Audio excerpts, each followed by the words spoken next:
it's Carol Amendola Bianca here, also known as the Italian nutritionist, and today I have 3 tips for anyone that is trying to start or stay on a plant-based diet or is just even thinking about it.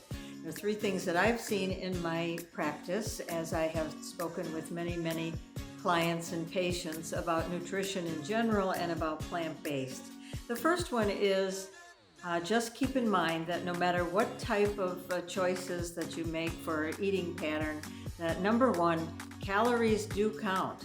A calorie is still a calorie.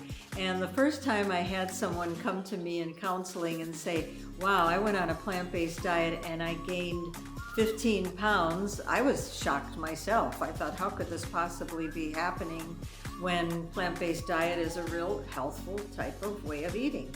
And then as we looked into the food diaries, we realized that while they had eliminated a number of foods, which was great, this one client that I'm thinking of eliminated processed meats and eating a lot of heavy meats and sauces, and went to plant-based, which was a wonderful choice. However, as we began to talk and I looked a little deeper, I could see that she was replacing these foods that were not necessarily good for her with a lot of heavy grains and sugar and sweeteners, which was causing a weight gain. So calories do count. A calorie is still a calorie. Not all calories are created equal, I guess I would put it that way. But be aware, if you're going to be changing to eliminating some of the foods that you know are not good, make sure that you don't replace them with very high calorie foods, or make sure that you don't make them the major source of calories that you are ingesting every day. The second thing to keep in mind is that foods that are labeled plant-based may not necessarily, and this may sound counterintuitive, may not be necessarily good for you. I have an example here. We're told that we should be eating more vegetables, right? That only 1 in 10 Americans is eating the recommended daily allowance of vegetables, which is really an amazing number. So the wizardry of marketing in big food companies have come out with things like, here's one example, veggie sticks. So veggie sticks are supposed to lead us to believe that we need to be eating more veggie sticks because we'll get vegetables that way.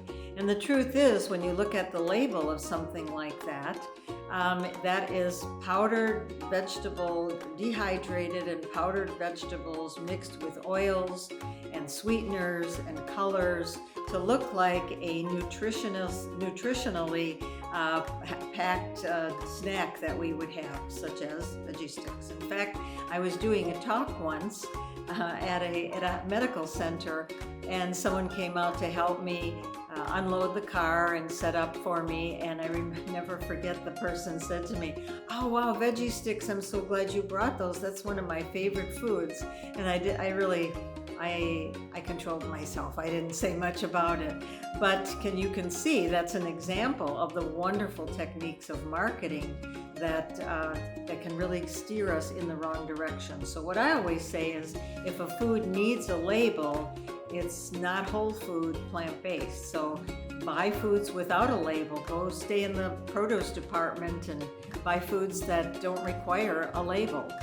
And then thirdly, if you're thinking about gluten-free, or a gluten-free type of eating pattern seems attractive to you, make sure that you don't get caught up again in slick marketing regarding gluten-free foods, because there are brands out there of gluten-free foods, and I have one brand here, it's called Glutino, and it's made specifically to be gluten-free. But when you look at the label, these are Glutino gluten-free snack wafers, and after you read the label, you realize there's not one real food in that product at all. It's all flavorings, it's all colorings, it's sweeteners, and obviously it's gluten-free. I've had many clients come to me and say, I went gluten-free and I feel great, I must have been gluten intolerant.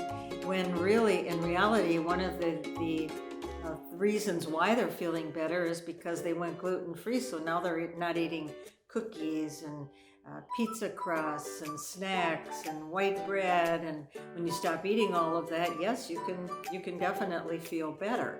But if you're going gluten-free and you're eating processed foods, then you're just replacing, real food for a processed food, which is gluten-free but not really helping you. We had a gluten-free bakery in the little town where I live, and I went in there one day and I saw that yes, everything was gluten-free. The flour was not wheat flour. They were using some wonderful alternatives, but the little cupcakes had sugar and frosting this high off the top of every one of those cupcakes. So be careful with gluten-free as well. If this has been helpful for you, please give it a like. Subscribe if you will. I'm going to be sending out many more little quick tips that I think will be very helpful. They've been helpful to the people that I have counseled over the years. Thank you for joining me.